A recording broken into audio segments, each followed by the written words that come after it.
예, 오늘은 그 주제가 유저 인터페이스 설계에 대한 겁니다. 이 소프트웨어가 요즘 UI나 UX가 굉장히 중요해졌죠.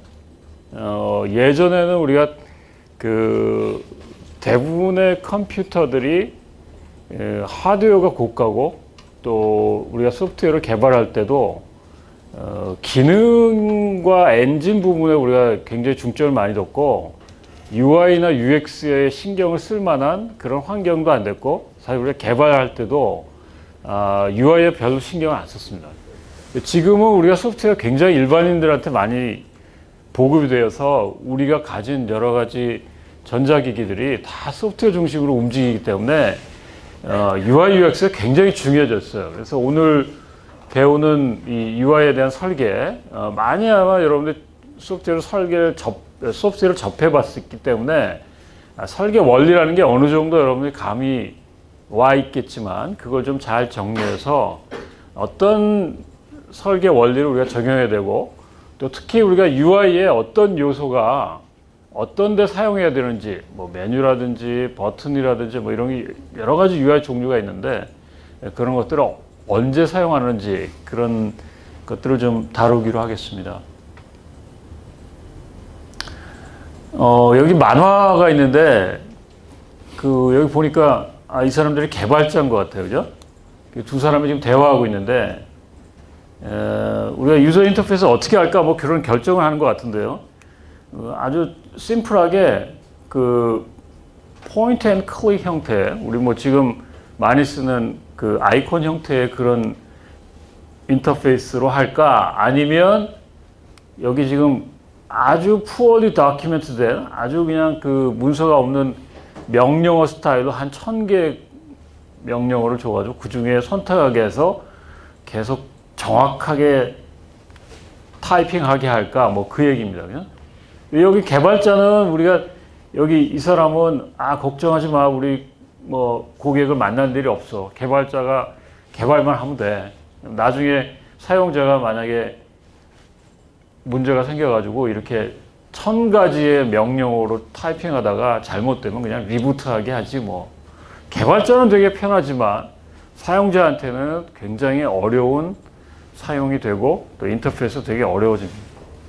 그러니까 항상 우리가 소프트웨어 개발할 때 어떤 그 사용자하고의 어떤 그 편리성하고 우리가 개발할 때 편리성이 하나 이렇게 절충안을 내게 되거든요. 그러니까 개발하는 사람이 굉장히 쉽게 개발하면 사용자는 유저 인터페이스가 불편할 수 있어요. 근데 개발하는 사람이 좀 신경을 많이 쓰고 귀찮지만 잘 만들어주면 사용자는 굉장히 편하게 편리한 유저 인터페이스가 될 수 있습니다. 그래서 우리가 다루는 이제 UI라는 건 뭐냐면 사용자가 특정 소프트웨어 사용할 때 작업의 편리성 그리고 얼만큼 사용자가 사용하는데 친근한지 뭐 그런 것들을 우리가 다루는 게 UI입니다. 사용자의 입장을 굉장히 중요시하는 거. 그러니까 우리가 이 개발자들이 이거를 좀 놓치기가 쉬워요. 내가 사용자라고 생각하고 내가 만든 소프트웨어가 얼만큼 사용자한테 배려하고 사용자가 나중에 사용할 때 얼만큼 쉽게 사용할 건지 뭐 이런 것들을 굉장히 세심하게 고려해야 좋은 소프트웨어를 만들 수 있습니다. 그러니까 심지어는 이 소프트웨어를 사용할 사람이 나이 많은 노인인지 아니면 아이인지 아니면 일반적인 사람인지 아니면 여성인지까지 우리가 잘 고려를 해야 거기에 맞는 소프트웨어를 잘 만들 수 있겠죠. 그래서 사용자 만족이 굉장히 큰 목적이 되기 때문에 그래요. 어떤 제품이든지 뭐 전자제품이든 뭐 기계든 우리가 사용자 만족도가 굉장히 그 품질을 결정하는 중요한 요소이기 때문에 사용자가 잘 만족할 수 있게 쉬운 인터페이스, 그 다음에 아주 효율적인 인터페이스, 그 다음에 그 시스템의 기능을 정확하게 완벽하게 쓸 수 있는 그런 인터페이스가 좋겠죠. 자, 이거는 소프트웨어 인터페이스가 아닌데 여러분들 이걸 한번 보죠. 이게 뭐 같아요? 이게 미국 투표용지예요. 그래서 여기 지금 가운데 구멍 있죠. 그죠? 요거를 펀치하면 거기다 구멍을 뚫으면 거기다가 내가 투표하겠다는 거예요. 근데 여기 보면 투표용지가 두 장이 여기 번갈아 가면서 이쪽은 지금 보니까 여기 뭐 리퍼블리컨 조지 W 부시 알고 이렇게 나오는데 왼쪽은 대통령 선거 투표겠죠, 그죠? 근데 오른쪽 거는 이거 아마 모르겠어요. 이게 주지사인지 제너럴 일렉션이니까 아마 이게 주지사나 아니면 그 주에 해당하는 우리도 지방자치하고 뭐 이렇게 의원 선거하고 같이 하는 경우가 있는데 이제 투표를 한 번에 하기 위해서 이렇게 두 가지 용지를 같이 주고 여기다 뚫으면 대통령 선거고 여기다 뚫으면 주지사의 여기 선거 투표하는 거예요. 예전에 이게 아마 2000년일 거예요. 2000년이었을 텐데 이때 아마 대통령 선거가 이 두 사람이 굉장히 클로즈 돼가지고 거의 한 주, 두 주 차로 이 조지 부시가 이겼거든요. 그래서 나중에 플로리다는 투표 개표할 때 거의 다 검표로 다 하고 일일이 세가지고 나중에 거의 뭐 투표하면 그날 뭐 자정이나 다 결과가 나오는데 이때는 굉장히 클로즈 해가지고 한 며칠 후에 아마 이게 완전히 개표 결과가 나왔을 거예요. 근데 이게 문제가 노인들이 이거를 이 펀치하는 이렇게 지금 투표대가 있는데 그 투표대에다 정확하게 맞춰 놓아야 자기가 원하는 데다가 딱 펀치를 할 텐데 이게 조금만 이게 사이즈가 좀 어긋나면 내가 원하는 데 여기다 투표하고 싶은데 여기다 된다든지 여기다 투표하고 싶은데 여기다 됐거든요. 실제 나중에 개표를 해보니까 플로리다 같은 데는 공화당보다는 어떠면 민주당 쪽에 더 우세할 수 있는데 거기서 공화당 표가 더 많이 나왔어요. 그래서 결국은 이 투표 용지의 어떤 유저 인터페이스 때문에 정권이 어떠면은 이게 왔다 갔다 하는 그런 경우였습니다. 굉장히 우리가 이런 유저 인터페이스의 나쁜 것 때문에 이 빚는 결과는 굉장히 심각할 수도 있어요. 다음 거 하나 보여줄까요? 이것도 유저 인터페이스. 사람이 어떤 문을 조작하는 인터페이스인데 이거 뭐죠? 지하철에서 비상시에 문 개폐기잖아요. 옛날에 이렇게 돼 있었지. 요즘 다 어떻게 돼 있죠? 예전에 이게 대구 지하철 화재 사건 난 다음에 다 고쳐가지고 지금은 문 옆에 있죠. 잘 보이는데, 그죠? 그러니까 우리가 만든 소프트웨어도 이거 비슷할 수도 있어요. 어디 안 보이는 사용하지 않는 구석에다가 중요한 버튼을 넣는다든지 아니면 중요한 위치, 사람의 시선이 많이 가지 않는데 또는 비슷한 내용은 비슷한 위치에 갖다 놓는 게 좋은데 뭐 여러 사람이 개발하다 보니까 이게 통일되지 않아가지고 여기저기에 막 배치를 잘못한다든지 이 UI가 굉장히 우리가 중요합니다. 그러니까 지금 사용성을 좋게 하려면 결국은 사용자 입장에서 테스트하고 사용자 입장에서 생각해보고 우리가 직접 유저한테 미리 릴리스하기 전에 사용해보게 하고 이런 게 중요하겠죠. 그죠? 그래서 사용자 테스트라는 건 우리가 유저빌리티 테스트인데 나중에 우리 테스트 배울 때 나오겠지만 개발자가 하는 게 아니라 실제 사용자가 사용성을 테스트해보는 거. 그러니까 기능 테스트하는 게 아니라 메뉴라든지 메뉴의 크기라든지 위치라든지 또는 색상이라든지 뭐 이런 유저 프렌들리네스를 체크하는 게 이제 사용자 테스트입니다. 그다음 필드 테스트는 이거는 이제 개발자가 아니라 실제 사용자 환경에서 테스트하는 건데 사용자들한테 개발자가 아닌 사용자 입장에서 테스트해 보게 하는 그런 것들을 우리가 많이 동원합니다. 그 다음에 UI 전문가들에 대한 비평. 그래서 유저 인터페이스는 두 가지 요소가 있는데 하나는 인간공학적인 요소가 있고요. 또 하나는 미학적인 요소가 있어요. 그러니까 인간공학적인 요소라는 건 뭐죠? 우리 왜 산업공학과 가면 그 인간공학 하는 분들 있잖아요. 그죠? 그러니까 사람이 보기에 어느 게 적정한 뭐 폰트의 크기고 폰트의 모양, 그 다음에 특히 뭐 이런 것도 있어요. 여러분들이 소프트웨어를 개발했을 때 마우스가 얼마나 이동하느냐, 이동 거리 같은 거 되게 중요하거든요. 그래서 우리가 어떤 소프트웨어 사용할 때 마우스 이동 거리가 굉장히 길다. 그 트래킹하는 거 우리가 쭉 로깅을 해보면 마우스 이동 거리가 굉장히 적은 게 좋죠, 그죠? 그러니까 그런 것들은 우리가 인공공학적인 공학적인 입장에서 평가하고 리뷰하는 그런 게 필요합니다. 그 다음에 개발자 입장에서는 우리가 UI에 대한 거를 잘 디자인해서 확정을 하고 그 다음에 우리가 개발에 들어가는 게 좋아요. 그래서 미리 뭐 종이에다가 우리가 써본다든지 그려본다든지 아니면 실제 우리가 뭐 간단하게 코드로 프로토타이핑을 만들어서 UI를 개발하기 전에 먼저 확정지어 놓는 그런 작업이 필요합니다. 그래서 여기 지금 결론은 UI를 좋게 하려면 개발자나 시스템 입장에서 보는 게 아니라 사용자에 초점을 둬서 사용자가 사용할 때 그런 편리성이나 아니면 일관성이나 그런 것들을 우리가 중요하게 생각합니다. 자, 요거는 지금 UI를 우리가 프로토타입을 만들 때 어떤 방법에 대한 비교인데요. 종이에다 그리는 방법이 있어요. 그죠? 이거는 굉장히 쉽지만 여기 보면 실행 가능성 같은 게 떨어지죠. 그죠? 그러니까 실제 만져보고 실제 클릭해보고 실제 보이는 거하고는 좀 다를 수 있는데 UI를 가지고 우리가 빌더로 해서 UI를 디자인하는 뭐 그래픽 에디터라든지 아니면 UI를 전문적으로 만드는 그런 에디터들이 있는데 그런 것들은 조금 더 요거보다는 뭐 이런 융통성도 높아지고 쉽게 우리가 변경할 수도 있고 그 다음에 실행 가능성도 요거보다는 좀 높죠. 그죠?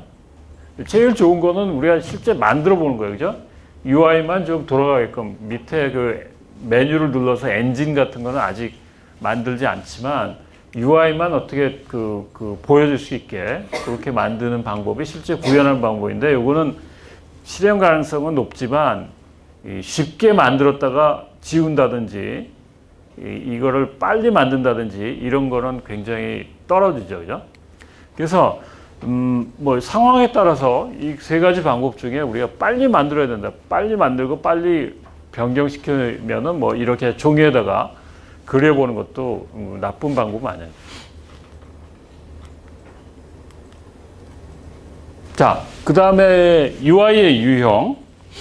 요즘은 이 UI에 대한 유형이 굉장히 많이 급속하게 발전하고 있죠. 그죠?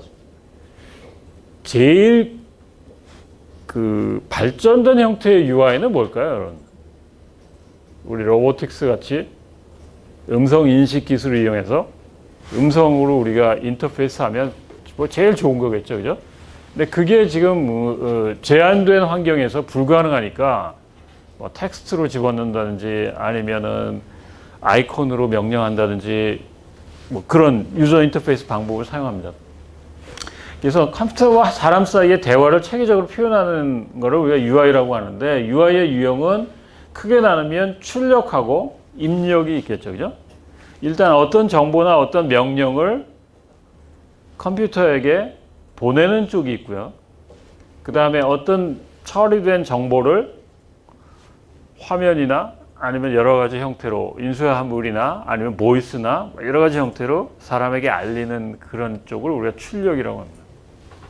그러니까 양쪽에 우리가 뭐 꼭 같은 방법을 쓸 필요는 없어요. 그죠? 뭐 입력은 편한 방법으로 말로 한다든지 출력은 화면에 보인다든지 소리로 한다든지 뭐 이렇게 할 수 있는데 하여튼 입력과 출력의 여러 가지 타입들을 효과적으로 우리가 컴퓨터에게 명령을 보내고 그 결과를 받을 수 있도록 잘 정리하고 최적의 것을 만드는 게 굉장히 중요합니다. 그래서 입력 쪽은 주로 우리가 어떤 제어를 한다든지 자료를 보낸다든지 이런 거고요. 그다음 시스템에서 오는 것들은 뭐 명령어 프롬프트나 아니면 어떤 데이터나 정보나 또는 상태 현재 어떤 상태인지 이게 지금 가동 중인지 아니면 뭐 죽었는지 아니면 명령이 다 실현이 돼가지고 결과가 보여주는 건지 뭐 그런 상태에 대한 거. 그 다음에 특히 유저 인터페이스를 개발할 때 중요한 게 오류 메시지하고 도움말이에요. 요즘에 여러분들 쓰는 뭐 그 컴파일러나 아니면 대부분의 앱들이 도움말이나 이 오류 메시지가 굉장히 잘 돼 있어요. 그래서 여러분들 불편함을 못 느끼지만 예전에 내가 유닉스 초기 버전에 컴파일러 같은 걸 쓰면 에러 메시지가 잘 안 나와. 이게 컴파일러 했는데 에러 메시지가 안 나오고 그냥 뭐 에러가 있다고만 나오면 얼마나 답답해요. 그죠? 그러니까 이런 오류와 도움말이 우리가 개발하는 소프트웨어의 사용자 입장에서는 굉장히 중요한 애들입니다.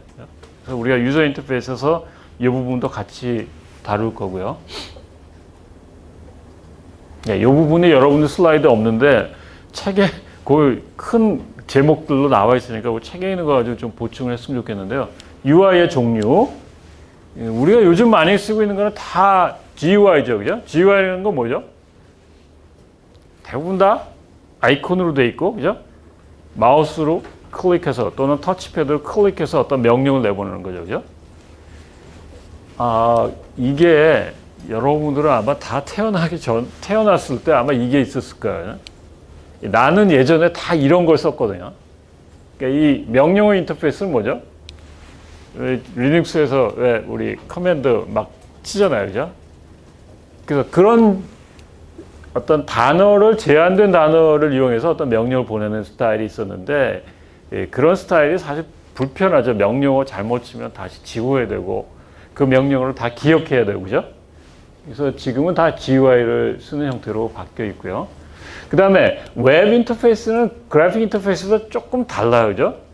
그러니까 웹 인터페이스는 주로 텍스트가 많이 있지만 그 텍스트에서 링크 같은 게 많이 있고, 그 다음 텍스트뿐만 아니라 음성이나 그래픽이나 여러 가지 멀티미디어가 하나의 웹으로 엮여져 있는 거죠. 그죠? 그 다음에 이제 요즘 많이 AI와 함께 AI 기술을 이용해서 우리가 유저 인터페이스 많이 발전되고 있는 부분이 자연의 텍스트 인터페이스. 그러니까 우리가 쓰는 내추럴 랭귀지로 그냥 입력하는 거죠. 그죠? 그래서 요새 뭐 게임 같은 거 여러분들이 할 때 이런 인터페이스들 많이 볼 거예요. 그죠? 그러니까 자연어로 들어온 어떤 문장을 컴파일링 해가지고 그 뜻을 전달하고 또 자연어로 된 문장이 화면에 보이고, 그 다음에 조금 더 발전된 거는 그게 음성으로 인식되는 형태. 그래서 결국은 우리가 이 음성 유저 인터페이스로 다 가긴 갈 것 같은데, 이게 얼만큼 인식률이 좋고 또 좋은 문장이 우리가 말하는 자연어처럼 자연스럽게 나올 건지, 이게 이제 제일 관건인데, 하여튼 이게 이제 뭐 아주 가격이 싸고 아주 적은 환경에서도 이게 잘 되면 좋지만, 이제 그렇지 않으니까 이제 이런 것도 우리가 사용하고 있는 거잖아요. 그 다음에 이제 이 장애인을 위한 인터페이스는 굉장히 특화된 것들이 많아요. 그죠? 장애인들은 뭐 키보드를 치기도 어렵고 음성으로 얘기하기도 어려운 경우에는 이 눈의 눈동자 위치 같은 걸로도 우리가 명령을 보낼 수 있고, 트래킹해서. 그 다음에 뭐 입을 펜으로 물어가지고 뭐 이렇게 포인트해서 하는 경우도 있고요. 그죠? 그래서 여기는 굉장히 다양한 게 많지만 일반인이라고 그러면 아마 결국은 음성 인터페이스 쪽으로 계속 아마 수렴해 나갈 것 같아요. 자, 이게 아직 우리가 안 돼 있으니까 이런데 우리가 좀 개발할 때 사용할 수밖에 없고, 이걸 사용할 때 어떻게 하면 효과적으로 하겠느냐, 뭐 그런 내용들이 들어가 있습니다. 자, 거기까지 혹시 질문 있나요?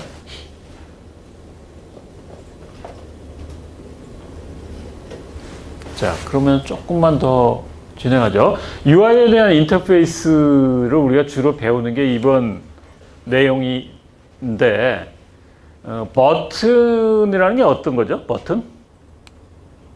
개발해서 봤으니까 이런 게 버튼이죠. 오케이. 그죠? 그 다음에 체크박스는 어떤 건가요? 요게 체크박스인가요? 그죠? 그 다음에 라디오 버튼? 요거죠. 그죠? 분명히 체크박스하고 라디오 버튼은 분명히 차이점이 있어요. 어떨 때 쓴다는 거. 뒤에 조금 이따 얘기할게요. 텍스트 박스 어떤 거죠? 이런 거죠, 그죠? 텍스트 박스. 입력 이용할 때 사용자한테 이걸 많이 주면은 어떤 문제가 있을까요?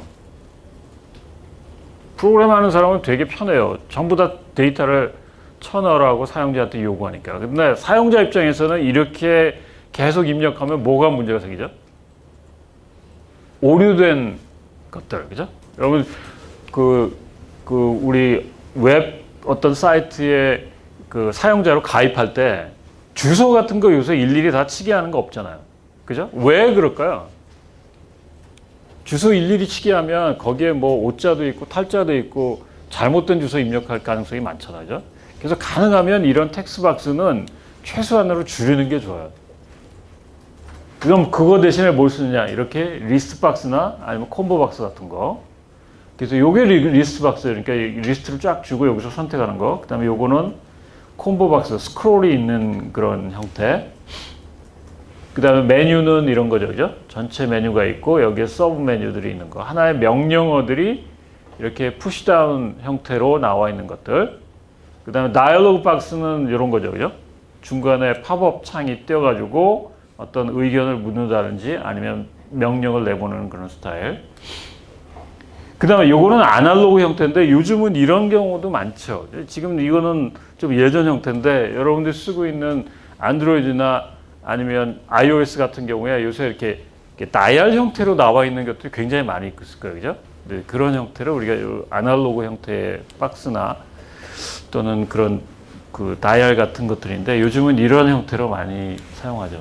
그래서 각각 어떤 종류가 있고 이 종류를 어떤 데 쓰는 게 적합한지 어떤 의도로 써야 되는지 뭐 그런 것들을 좀 소개하기로 하겠습니다. 이미 여러분들이 많이 알고 있겠지만 좀 정리를 해보기로 하죠.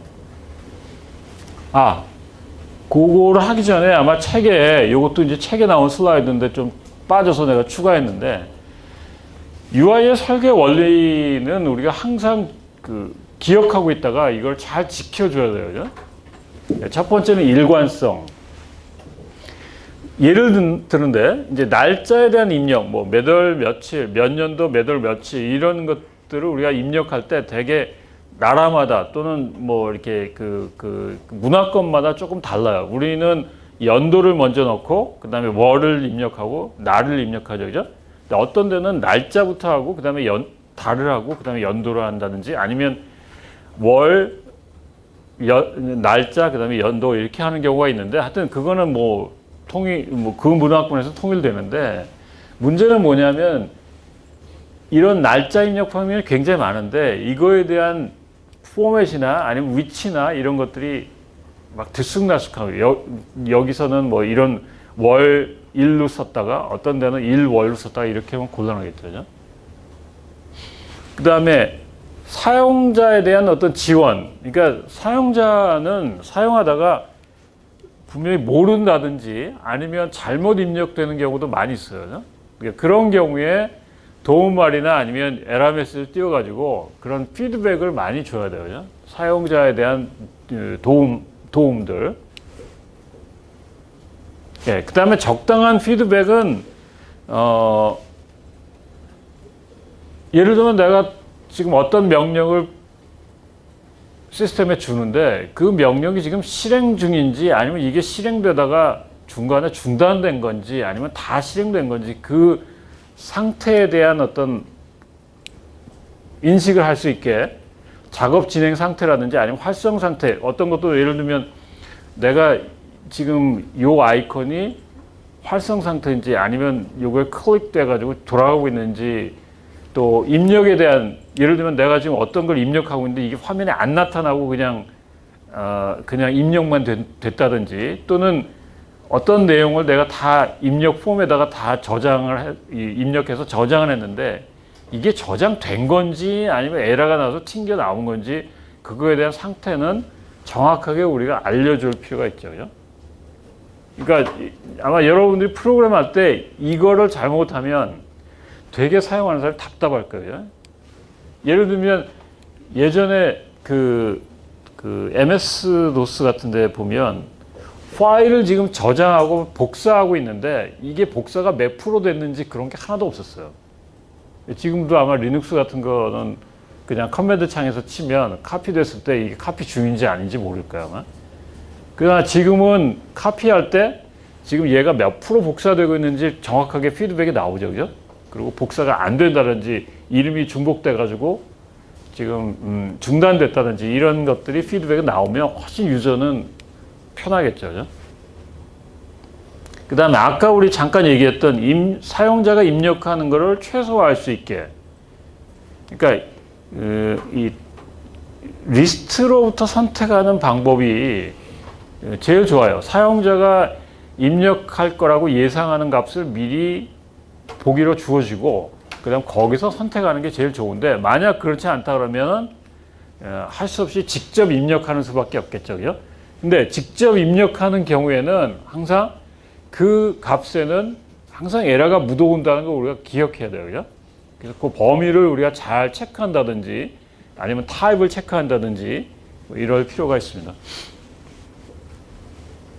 그 다음에 틀린 값이나 명령을 다시 입력하는 것이 아니라 편집하기. 이게 무슨 말일까요?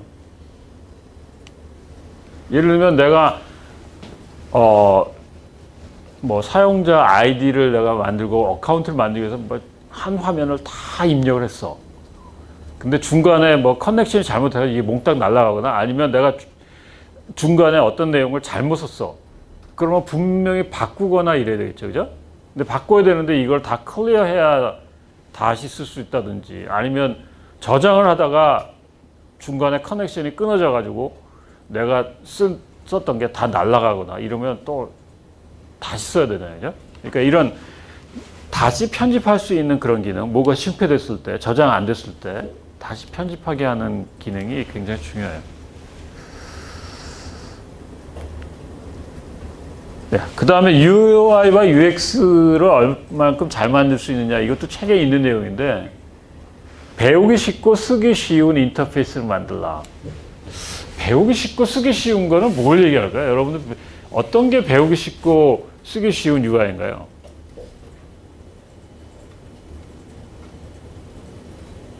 예를 들어서 매뉴얼을 보지 않고 사용자 설명서를 보지 않고 여러분들이 금방 UI를 처음 보고 금방 이용할 수 있다. 이게 되게 잘 만든 거죠. 만약에 어린아이가 컴퓨터를 여러분들 휴대폰이나 컴퓨터 앱 같은 걸 쓰는데 하나도 설명을 듣지 않고 걔가 알아서 다 두드리고 다 사용한다. 굉장히 잘한 거죠. 그죠? 우리 먼 조카 애가 딸을 낳았는데 지금 2돌이 안 됐거든요. 근데 휴대폰에 있는 걸 자기가 이렇게 클릭해가지고 그런 뭐 만화나 동영상을 보더라고요. 그러니까 지금 우리가 유저 인터페이스, 그래픽 유저 인터페이스 GUI 쓰는 거는 굉장히 잘 만든 거예요. 우리가 직관적으로 그 아이콘을 보고 아 얘가 뭐 하는 거야 딱 눌러서 뭐 일을 시킬 수 있잖아요. 예전에 우리가 뭐 커맨드 스타일을 쓴다든지 뭐 이런 건 뭐 도저히 그런 아이들이 못 쓰겠죠, 그죠? 그러니까 가능하면 메뉴를 보지 않고 만든 인터페이스, 그리고 혹시 뭐 여러분들 지금 쓰고 있는 거라도 쓰다가 만약 예를 들면 3개월 안 썼다, 6개월 안 썼다, 안 쓴 다음에 다시 돌아와서 기억해 가지고 쓸 수 있는 유저 인터페이스는 잘한 거예요. 근데 그렇지 않은 것들 뭐 한동안 안 쓰면 다 잊어버리는 그런 인터페이스 별로 좋지 않은 거잖아요. 그 다음에 효율성을 높이는 기능. 효율성을 높이는 기능, 예를 들면 핫키 같은 거 여러분 많죠, 그죠? 그리고 뭐 그 툴바 같은 거. 만약 그거를 했을 때하고 안 했을 때하고 여러분들이 상상을 해보세요.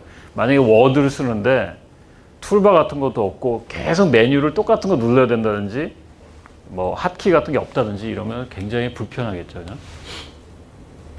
그 다음에 아까도 우리 잠깐 얘기했지만 사용자의 도움을 받거나 오류를 수정하기 쉽게 하라.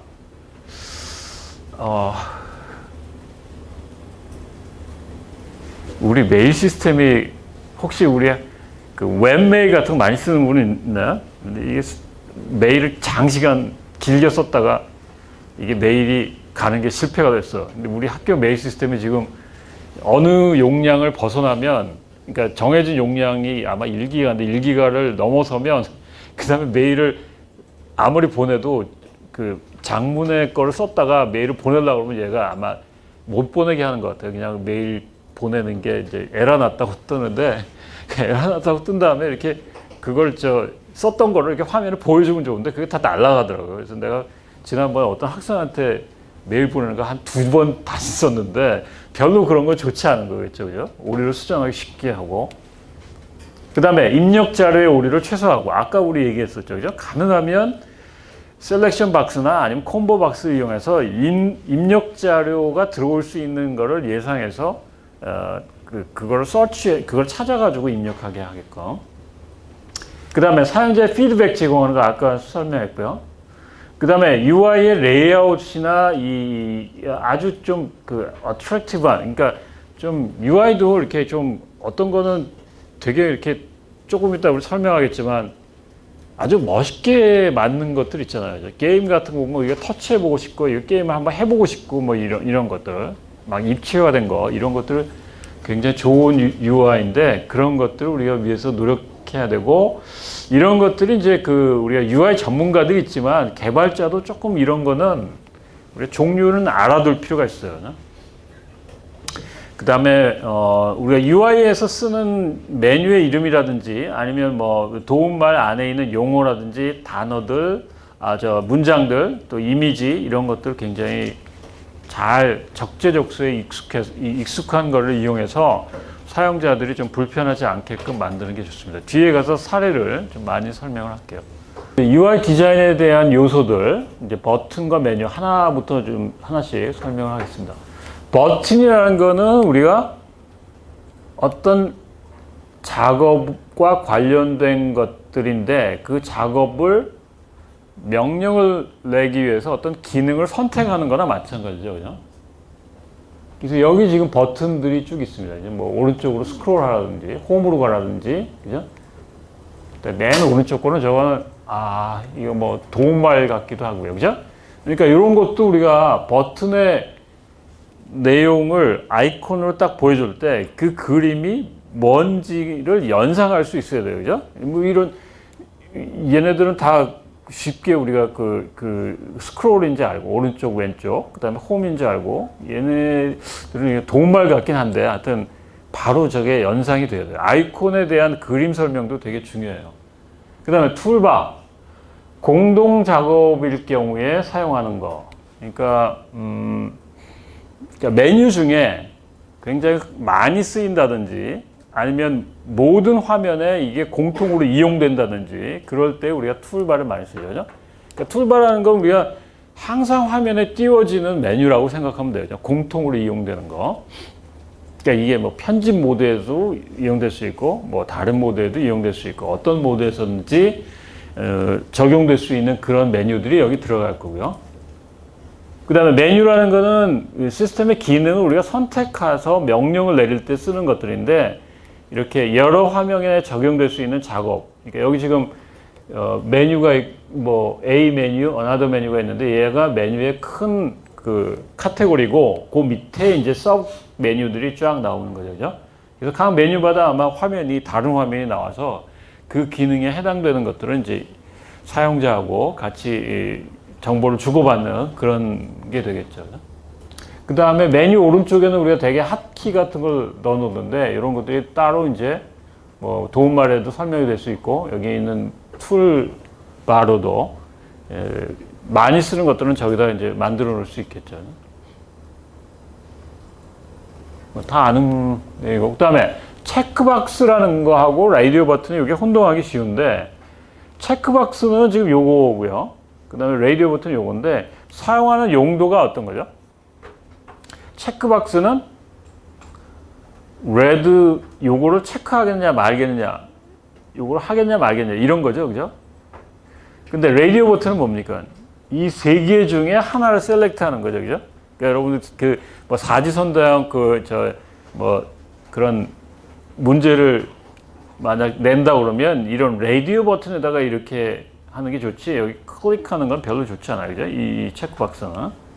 그래서 여기 오른쪽에 잘못된 사용 예가 있는데 true, false 뭐 또는 여기 female, male을 선택한다. 그러면 이 둘 중에 하나를 선택할 거면 라디오 버튼이 좋고, 그죠?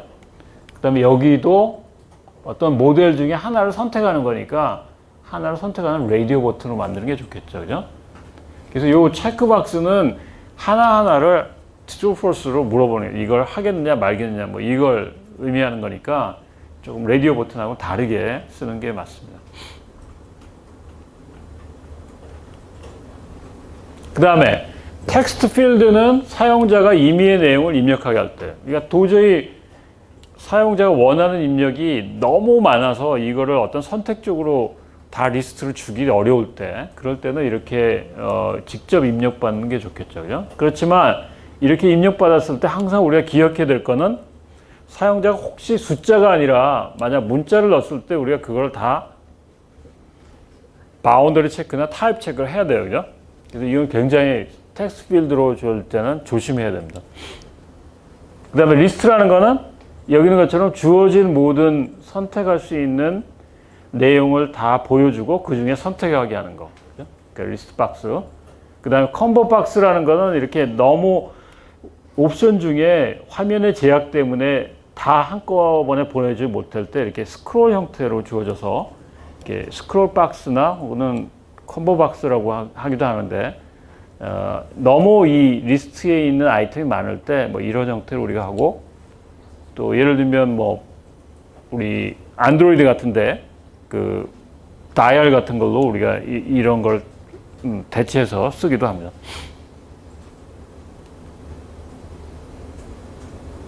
그 다음에 UI에서 우리가 이 탭이라는 걸 쓰는데, 탭은 왜 쓰죠? 요거 탭이죠, 그죠? 탭은 언제 씁니까? 어떤 다이얼로그 박스나 아니면 어떤 입력 화면이 너무 많아서 한 장에 다 표현을 못할 때 여러 장을 표현하기 위해서 이렇게 쓰죠, 그죠? 그래서 이 탭을 누르면 하나의 다이얼로그 창이나 한 화면이 뜨고, 다음 거 누르면 다른 창이 뜨고 이렇게 되죠, 그죠? 그래서 여러 스크린의 영역을 수시로 이동하게 하고 싶을 때, 그죠? 그러니까 우리 뭐 엑셀 파일 같은 데서 엑셀 시트가 여러 장 있으면 밑에 우리가 탭을 둬가지고 여러 개 중에 선택하는 거하고 같죠, 그죠? 그 다음에 다이얼로그 박스와 옵션, 이 다이얼로그 박스를 우리가 잘 설계해야 돼요. 여기에 어떤 이제 사용자하고의 대화인데, 그죠? 뭐 에러 메시지나 아니면 어떤 명령을 받을 때 이렇게 메시지 창을 띄우고 여기에다 뭐라고 질문을 하고 사용자 입력을 받으면 돼요, 그죠? 그래서 임시 화면이나 옵션을 제시할 때 이런 다이얼로그 박스를 많이 사용합니다. 만약에 어떤 긴 입력 양식을 화면에 띄울 때는 이 다이얼로그 박스는 별로 좋지 않아요. 이거는 그 임시로 우리가 띄우는 거고, 어떤 입력, 내가 로그인을 했다. 로그인할 때 어떤 어카운트를 내가 새로 만든다 그럴 때 사용자의 정보를 입력받는 어떤 양식 같은 걸 만들 때는 이렇게 탭이라든지 뭔가 화면 하나 전체를 그 양식으로 만들게 해서 쓰게 하는 게 더 좋습니다.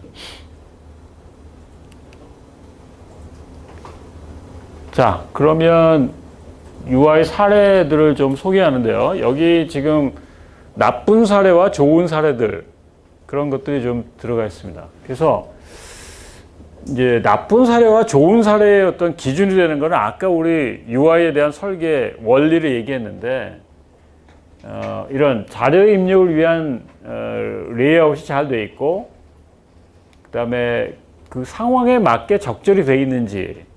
그래서 여기 지금 30개의 프로퍼티가 있다고 그러는데, 여기 프로퍼티가 이게 30개라고요. 근데 여기 지금 어떻게 되어 있냐면, 여기에 뭔가 셀렉션 할 수 있는 박스가 있고, 여기도 셀렉션 박스가 있고, 여기는 뭐 스크롤이 되어 있는 콤보 박스가 있는데, 여기는 지금 그 어떤 내용이 그냥 그 마치 우리 그 에러 메시지처럼 그냥 데이터로 들어가 있고, 여기는 사실 스크롤 할 필요가 없는데, 그죠? 지금 레이아웃이 이게 너무 이제 내용이 별로 없는데 이게 너무 많죠, 그죠? 그러니까 이거는 줄이고, 여기 있는 프로퍼티가 30개라니까 이 창을, 셀렉션 박스 창을 좀 더 크게 해서 적어도 30개 중에 뭐 한 대여섯 개 아니면 뭐 여기 사이즈가 허락하는 대로 좀 길게 만드는 게 좋겠죠. 그죠? 그 다음에 이거는 지금 여기에 셀렉션 박스에 여기 지금 그 클릭하면 이게 쫙 나올 텐데 여기 지금 스크롤을 더 넣을 필요가 없겠죠. 그죠? 저거는 중복된 스크롤이에요. 그죠?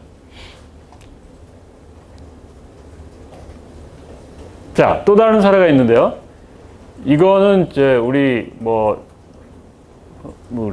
대학도 마찬가지인데 학교에서 상장을 인쇄하기 위한 그런 프로그램이라고 하죠.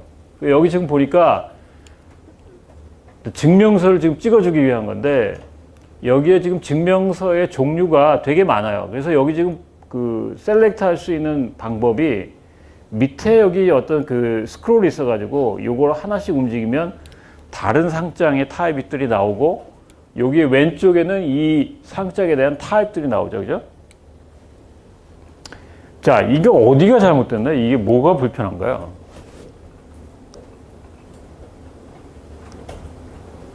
이 상장의 종류가 지금 몇 개나 있는지 어떤 타입이 있는지 이게 한눈에 안 들어오죠. 그죠? 실제 해보려면 여기에 또 이렇게 움직여 봐야 돼요. 그죠? 이거는 한 종류밖에 안 나와 있으니까 스타일이. 그럼 별로 좋지 않아요. 이렇게 일목요연하게 상장 타입이 어떤 게 있는지 미리 보여주고 그걸 하나씩 자세하게 들여다보게 하는 게 좋고 그 다음에 이 맨 밑에 볼까요? cancel OK. 이거 좋은가요? OK가 먼저 나와야지. 그죠? 대부분 다 확인이 먼저 나오고 안 하겠다는 건 뒤에 나오는 게 더 적당하죠. 그죠? 이게 OK가 뭘 OK 이제 이거를 내가 셀렉트 하겠다는 의미인 것 같은데 그거에 대한 설명도 좀 필요하고요. 그래서 다음 걸 보면 요거는 더 확실해요. 왼쪽에 지금 그 증명서의 타입들이 나와요. 그래서 요게 하나의 타입이고 요 타입을 선택하면 오른쪽에 그거에 대한 예제가 나오고 OK를 누르면 그 타입이 선택됐다는 걸 얘기하죠. 그죠? 뒤에 게 훨씬 낫죠. 그죠? 그러니까 똑같은 걸 얘기하더라도 더 직관적이고 더 사용하기 쉬운 쪽으로 가는 게 좋고요. 자, 이제부터는 별로 안 좋은 되게 요즘 유행하는 말로 스튜피드한 그런 유저 인터페이스도 지금 보여주는데 여기 지금 이런 것들이 다 그 유저 인터페이스 홀 오브 쉐임에 홀 오브 페임이 아니라 홀 오브 쉐임에 나왔던 예제들입니다. 어떤 게 잘못됐는지 한번 봅시다. 맨 위에 거 이게 뭐가 잘못된 것 같아요? 탭이 너무 많고 탭이 많으면 어떻게 해요? 그룹핑하는 게 좋겠죠, 그죠? 그래서 적당하게 이 첫 번째 탭만 어떤 맨 위에 묶는다든지 이렇게 해서 그룹핑해서 적당하게 보여주는 게 좋아요. 우리가 보통 복잡하다, 간단하다를 어떻게 구분할까요, 여러분들? 그러니까 이제 심리학 쪽에서 실험을 했는데 평균 그 기억력을 가진 사람들이 어떤 단어, 플래시 단어를 줘가지고 뭐 몇 분 안에 기억하게 하고 그걸 다시 물어봤을 때 기억하는 게 대개 7 플러스 마이너스 2예요. 그러니까 기억력이 우리가 예를 들어서 여기에 한 화면에 어떤 내용을 쫙 설명하고 여러분들한테 뭐 공부 시간을 줬을 때 기억하게 한다 그러면 이 화면에 말하면 10개, 20개 항목이 들어가 있으면 금방 눈에 들어오지도 않고 기억 잘 못해요. 그죠? 그러니까 한 적으면 5개, 많으면 한 10개 정도 사이의 것을 한 목에 보여주는 게 제일 좋아요. 그죠? 이건 너무 많잖아요. 그죠? 기억도 못하고. 그죠? 그 다음에 이 왼쪽에 있는 건 뭐가 나쁠까요? 한번 여러분들 보고 지적을 한번 해보세요. 어떤 면이 나쁜가요?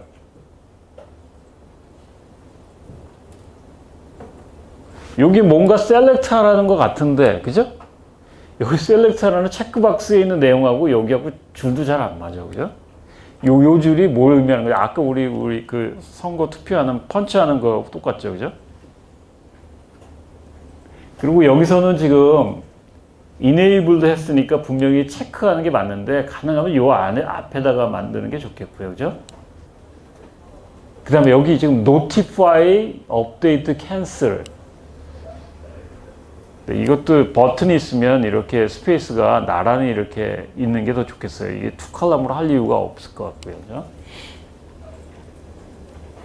자, 그 다음에 가운데 거. 한마디로 복잡하죠. 그죠? 탭이 옆에도 있고, 이쪽에도 있고, 이쪽에도 있고, 너무 복잡해요. 그죠? 사용자가 이거를 다 탭을 하나씩 기억하고, 그거에 대한 선택을 하기가 쉽지 않을 거예요. 여기 위에도 탭이 있고, too much 탭이에요. 그죠? 자, 오른쪽에 있는 거 여러분들이 뭐 같아요?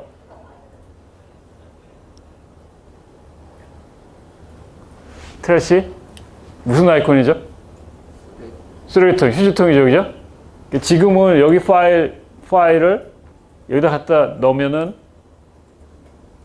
딜리트나 파일을 지우는 건데, 예전에 맥킨토시가 우리 처음에 나왔을 때 이만한 플로피 디스크 그 작은 거 있죠, 그죠? 그 플라스틱 된 거, 그게 있었거든요. 근데 그 인터페이스를 여기다 집어넣으면 그 플로피가 리젝트 됐어요. 빠졌어요. 여러분도 직관적으로 이 아이콘이 좋은 아이콘인가요? 별로 좋지 않아요, 그죠? 그러니까 이게 여기다 집어넣으면 이게 없어지는 것 같이 생각되잖아요, 그죠? 근데 예전에 우리 리자2라는 게 나왔을 때 제일 먼저 진짜 애플을 만들게 한 내가 그걸 대학원 1학년 때 어느 랩에서 그걸 처음 봤는데 정말 매번 그 MS-DOS 뭐 애플 컴퓨터 이런 거 쓰다가 이 GUI를 딱 보니까 정말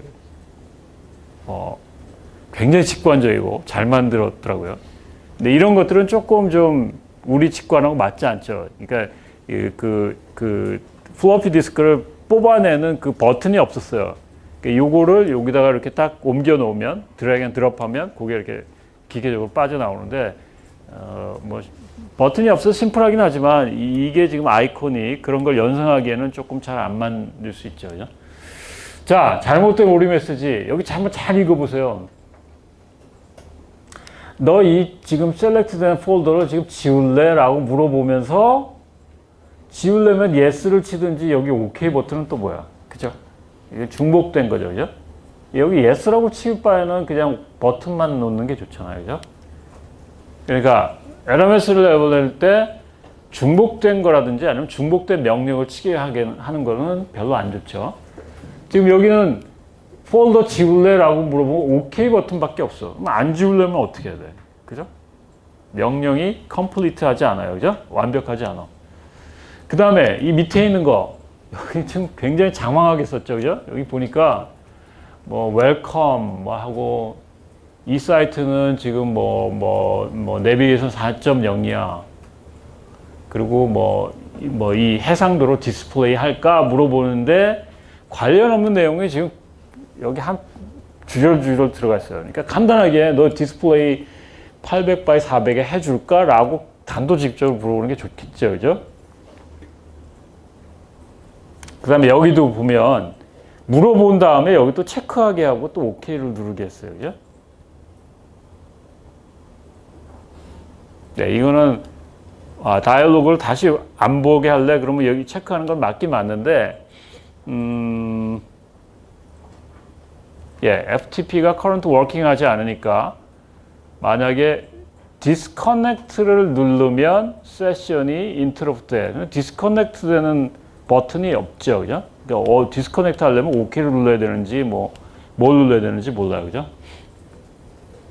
그 다음에 오른쪽 게 wrong 버튼, 잘못된 버튼 눌렀어. 그러니까 이거 작동하지 않을 거야. 그러면 다른 거 해볼래? 그리고 OK 눌렀는데 지금 뭐 이걸 안 하겠다는 건 내가 다른 거 안 하고 있겠다는 건 없죠. 그죠? OK 말고 캔슬 버튼도 없어요. 그죠? 여기 밑에도 사실 캔슬 버튼도 없고 그 다음에 오른쪽 밑에 보면 지금 컨버전이 완벽하게 됐어. 그 리절트를 볼래? 안 보려면은 여기 지나가야 되는데 뭐 여기 팝업창 지운 것도 없고, 그죠? 안 보고 싶으면 해야 되는 옵션이 없어요. 그죠? 자, 그래서 이런 것들은 사용자의 입장을 충분히 고려하지 못한 인터페이스들이에요. 그죠? 그래서 좋은 인터페이스가 되려면 우선은 보이는 가시성이 좋아야 돼요. 지금 여기 보면 사용자가 지금 상호작용하는 과정을 잘 이해해서 내가 지금 어디에 와 있는지, 내가 어떤 명령을 보냈는지, 그리고 명령 보냈으면 어떤 상태에 있는지, 이게 지금 다 된 건지, 준비가 다 된 건지, 아니면 내가 명령한 거를 뭐 주문을 낸다면 주문을 다 받은 건지, 완벽하게 된 건지, 이걸 잘 모른다 그러면 문제가 있는 거죠. 그러니까 어떤 상태에 있냐를 잘 보여주는 게 좋아요. 예를 들면 뭐 우리 GUI에서 지금 내가 이걸 선택했다. 그러면 그 선택이 활성됐는지 안 됐는지 이런 것들이 잘 보여져야 됩니다. 그 다음에 피드백. 아까 우리 작업 지시한 다음에 이게 작업 내린 다음인지 어떤 중간인지 뭐 이런 것들 잘 알 수 있도록. 그 다음에 여기는 지금 요 밑에 어떤 그 툴바에 지금 뭐 여기 볼드체다, 이탈릭체다, 언더라인이다 이런 것들이 돼 있지만 많이 사용해 본 분들은 여기를 잘 알 수 있지만 초보자들은 그걸 몰라요. 그죠? 그러니까 만약에 여기 커서로 움직여서 B에다 갖다 놓으면 여기 볼드처럼 그런 안내가 나온다든지 그런 것들이 필요합니다. 그 다음에 아까 매력적인 UI가 되게 해라. 여러분도 사용해 보기에 어떤 UI는 이게 되게 허술하게 만들어서 뭐 이렇게 어트랙티브 하지도 않고 미적으로도 별로 안 좋다. 그럼 우리가 별로 쓰고 싶지 않아요. 그죠? 그러니까 여기 지금 3D 형태로 이렇게 쉐이딩 같은 게 3D 돼 있는 이런 것들은 탁 만지면 어떻게 되는지, 뭐 여기 폰트 같은 것도 아주 미학적으로 잘 돼 있고, 그래서 클릭하고 싶은 3D가 되는 게 좋고, 그 다음에 이런 크기 조절 버튼 같은 거 되게 중요해요. 우리 유드림에 보면 그런 거에 있는데 팝업 창이 띄워졌는데 그 팝업 창이 사이즈가 조절이 안 돼가지고 맨 밑에 화면이 항상 맨 밑에 화면 밑에 이 OK 확인 버튼이 있는데 그게 어디에 걸리냐면 맨 스테이터스에 딱 걸려가지고 그쪽으로 안 가는 경우가 있어요. 그건 고쳐야 되겠던데 이런 크기 조절 버튼 같은 거 해상도에 따라서 달라질 수 있거든요. 만약 해상도를 좀 폰트를 키우기 위해서 화면이 좀 달라졌을 때 그때 이제 이런 스크롤 바를 정확하게 우리가 제공을 해줘야 밑에 있는 끝에 있는 버튼 같은 걸 찾을 수 있겠죠. 이게 안 되는 경우도 꽤 많이 있습니다. 자, 여기 지금 두 가지 화면이 있는데요. 똑같은 내용을 지금 담은 거거든요. 모뎀의 타입을 선택하는 거예요. 여러분들이 많이 보이는 거는 오른쪽에 있는 거죠. 그죠? 여기 위에 탭이 있고, 모뎀 중에 여기 지금 이 시스템에서 가동할 수 있는 모뎀이 여기 쭉 나와 있어서 이걸 클릭하면, 뭐 여기 OK 버튼을 누르면 얘가 선택되는 건데, 지금 왼쪽에 있는 것들을 보면 이 모뎀을 지금 컨피규레이션 하는데, 장황하게 말로 써놓고, 그걸 또 이제 여기서 선택하게 하고, 그 다음에 여기 보면 모뎀을 매니지먼트하는 그런 버튼이 있는데 사실 여기처럼 모뎀을 추가한다든지 삭제한다든지 또는 그거에 대한 모뎀의 자세한 어떤 프로퍼티를 본다든지 그런 자세한 버튼이 안 나와 있고 그냥 매니지 그러면 이게 잘 뭔지 모르죠. 그죠? 그 다음에 리프레시 리스트 같은 건 사실 별로 필요하지 않아요. 그죠? 네. 그 다음에 여기 밑에 보면 OK 버튼하고 캔슬 버튼, 헬프 버튼이 어떤 게 지금 활성화 됐는지 안 됐는지 잘 알 수 없죠. 그죠? 그래서 눌러진 거, 그 다음에 활성이 안 된 거, 그 다음에 저기 있는 헬프 같은 거는 저거는 아직 구현이 안 된 거예요. 그죠? 그러니까 저거 눌러도 활성이 안 되는, 예를 들면 버전 1 낼 때 여러분들이 바빠가지고 도움말을 다 못 넣었다. 그러면 맨 오른쪽 것처럼 저 활성이 안 되는 버튼처럼 될 텐데, 이제 그런 어떤 버튼의 상태 그런 것도 정확히 우리가 해주는 게 좋아요. 그다음에 그다음에 여러 가지 비주얼 효과들 지금 맨 왼쪽에 있는 것 같은 것들이요. 지금 마우스가 움직이는데 탭하고 지금 저기 오른쪽에 있는 오픈 디자인 뷰 이게 지금 사실은 어떻게 보면 좀 구별이 안 되는데 그 동선이 저런 뭐 오픈이나 디자인이나 뉴라는 버튼 같은 건 사실은 좀 구별하기 위해서 밑에 있는 게 좀 좋겠죠. 그죠? 그 다음에 그 다음에 있는 거는 세이브 하지 않으려면 오케이를 눌러라. 말이 좀 이렇게 좀 반어법식으로 돼 있죠. 그죠? 그러니까 세이브 하려면 오케이 눌러. 이게 보통 사람의 생각인데, 그죠? 좀 이상하게 말이 돼 있고. 그 다음에 오른쪽에 있는 것 같은 거는, 뭐가 잘못됐을까요, 이건? 지금 구독자의 이름하고, 그 다음에 어카운트 넘버하고, 그 다음에 컨택 하려면 전화번호하고 어드레스를 집어넣어야 돼. 근데,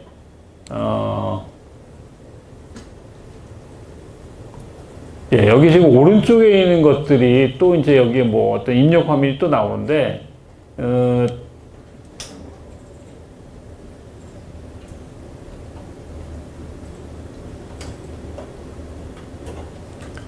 예, 이제 만약에 여기 뭐 스페이스가 없으면 이렇게 해도 괜찮겠지만 가능하면 이런 것들이 이제 그 길이에 따라서, 그러니까 어떤 내용에 따라서 그 입력하는 창을 좀 적절히 할 필요가 있고, 그 다음에 네, 여기 지금 subscribe라든지 cancel, contact이라든지 이건 사실 버튼은 아니죠, 그죠? 근데 버튼 모양으로 되어 있기 때문에 좀 헷갈리기가 쉬워요, 그죠? 그래서 이런 거는 그냥 내용의 그룹핑이니까 좀 다른 형태로 써주는 게 좋고요. 그 다음에 요거는 지금 탭을 누르면 다 탭의 형태가 다 다르죠, 내용이. 어떤 거는 지금 이렇게 자세한 형태로 보여주고, 어떤 거는 지금 뭐 큰 아이콘 형태로 보여주고, 그죠? 물론 이제 유저 셀렉트에서 뭐 이걸 바꿀 수도 있지만, 탭이 만약 여러 개 있다면 일관된 형식으로 어떤 내용을 보여주는 게 좋습니다. 그 다음에 요거는 뭐가 잘못될까요?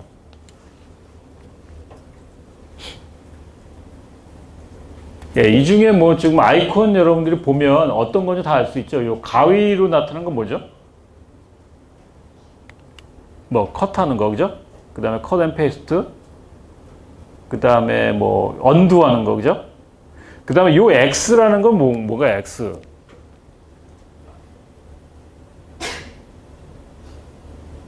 뭐 어떤 영역을 선택해가지고 딜리트 하는 거 뭐 이런 거겠죠, 그죠? 그래서 사실 이것도 아이콘 중에 우리가 어떤 이 아이콘이 의미하는 바를 바로 연상하기가 조금 어려워요, 그죠?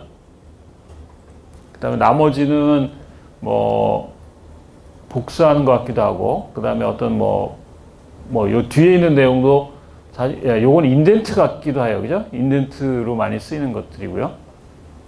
그 다음에 요 옆에 있는 거는, 이거는 진짜 뭔지 모르겠죠. 어떤 내용이 입력하는 거고, 어떤 내용이 시스템에서 보여주는 인포메이션인지 전혀 몰라요, 그죠? 그러니까 지금 이렇게 창으로 낸 것들은 다 입력하는 걸 텐데, 지금 여기서 봐서는 어떤 게 입력하는 거고 어떤 게 설명인지 정확하지 않다고, 그죠? 그리고 너무 내용이 지금 다닥다닥하게 많아서 잘 읽기도 어렵고, 어떤 거는 가운데 정렬이 되어 있고, 어떤 건 왼쪽 정렬이 되어 있고, 어떤 거는 뭐 또 이렇게 쿼테이션으로 들어가 있고, 그러니까 이거 굉장히 인포메이션이 정렬이 안 되어 있는 상태예요, 그죠? 그리고 버튼도 이쪽 탭, 저쪽 탭, 뭐 거기까지는 괜찮은데, 이 오른쪽에 있는 이런 버튼이 뭘 의미하는지도 잘 모르겠고요. 그 다음에 이거는 뭐 잘못했나요?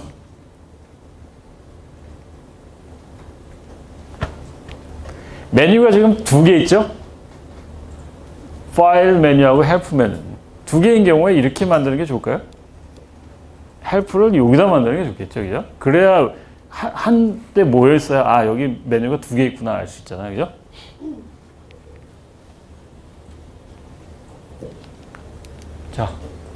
자, 거기까지 혹시 질문 있나요? 다음 목요일 날은 우리가 모바일 쪽에 우리가 여러 가지 UI를 보고 뭐 잘 된 거, 못 된 거 이런 거 좀 설명을 해줄게요. 그래서 예, 그런 것들이 이제 이 잘못된 UI의 예제인데, 이제 웹 쪽도 굉장히 이런 유저빌리티가 굉장히 중요합니다. 그래서 여기 지금 웹에 관한 사용성 문제들이 있는데, 특히 웹에는 화면 전체에, 우리가 PC 화면 전체에 나오기 때문에 레이아웃이 되게 중요해요. 화면의 위치라든지 색상이라든지 뭐 폰트라든지 이런 것도 되게 중요합니다. 광고를 위치를 어디서 할 건지, 그죠?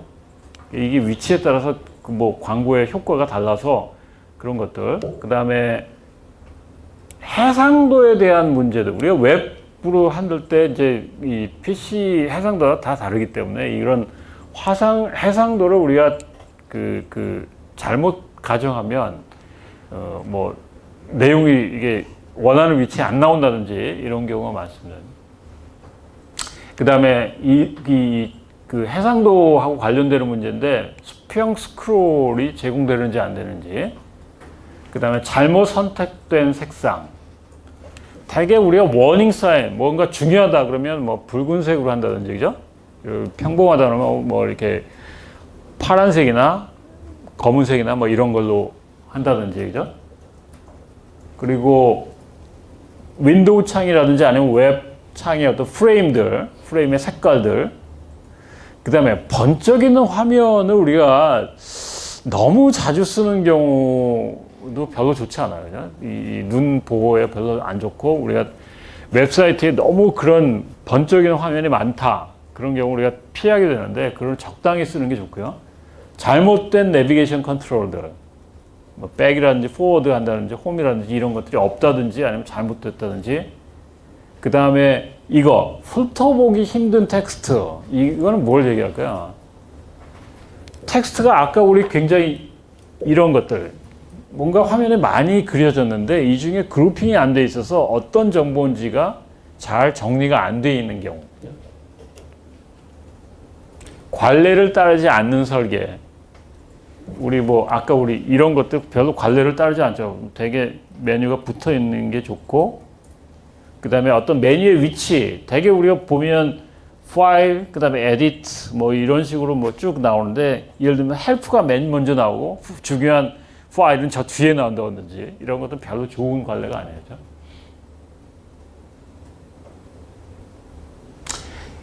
시간이 없어서 이거는 못 보는데 나중에 슬라이드를 올려줄 테니까 한번 동영상을 한번 보세요. 이 동영상 같은 걸 보면 그 UI를 우리가 어떻게 디자인해야 되는지, 그리고 그 종이에다 그릴 때 어떤 건지 다음 목요일에 한번 같이 보기로 하죠. 오늘 시간이 없어서. 그 다음에 화면에 대한 설계는 아까도 우리 얘기했지만 이게 이제 주소 같은 게 나올 때 이런 것들을 다 입력하게 하면 오류가 많아져요. 그죠?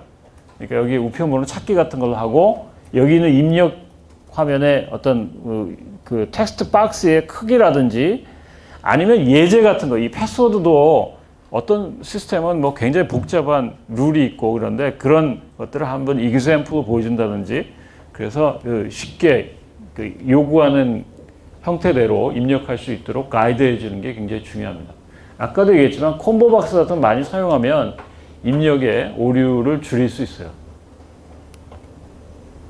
그 다음에 출력물도 마찬가지인데 정보를 잘 카테고리화 해가지고 그 어떤 내용인지, 그러니까 지금 여기 크게 보면 지금 여기 어떤 추가 근무에 대한 보고서인데 전체 지금 총합이 있고 중간 합이 있고 그룹핑이 잘 돼 있죠. 그죠?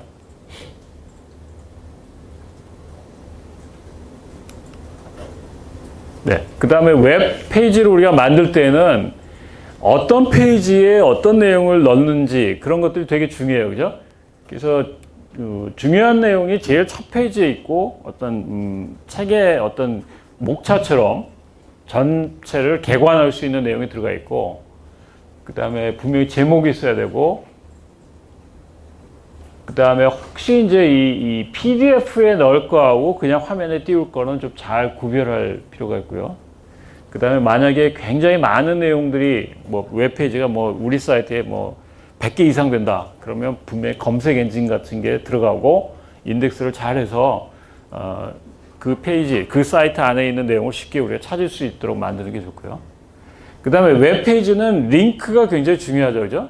우리가 링크를 눌렀을 때 뭐가 나오는지, 이렇게 막연하게 링크, 여기를 눌러보세요. 뭐 이렇게 누르면 이게 눌렀을 때 무슨 정보가 나오는지 없잖아요, 그죠? 그러니까 가능하면 뭘 위해서는 뭘 더 알기 위해서는 이걸 누르세요. 그러니까 이걸 누르면 무슨 정보가 있어요라는 걸 정확히 우리가 쓰는 게 좋고요. 그 다음에 새로운 브라우저를 강제로 오픈하는 링크, 이거는 피하는 게 좋아요. 잘 지워지도 않고. 그 다음에 쓸데없이 복잡한 스크립트로 오픈되는 링크들. 네, 이런 것도 우리가 잘못 만들었을 때 굉장히 사용자를 귀찮게 만드는 것들이 많은데 이런 것들을 우리가 피해야 됩니다. 그 다음에 방문한 링크와 방문하지 않은 것은 분명히 뭐 색깔이 좀 바뀌어지거나 이렇게 만드는 게 좋고요.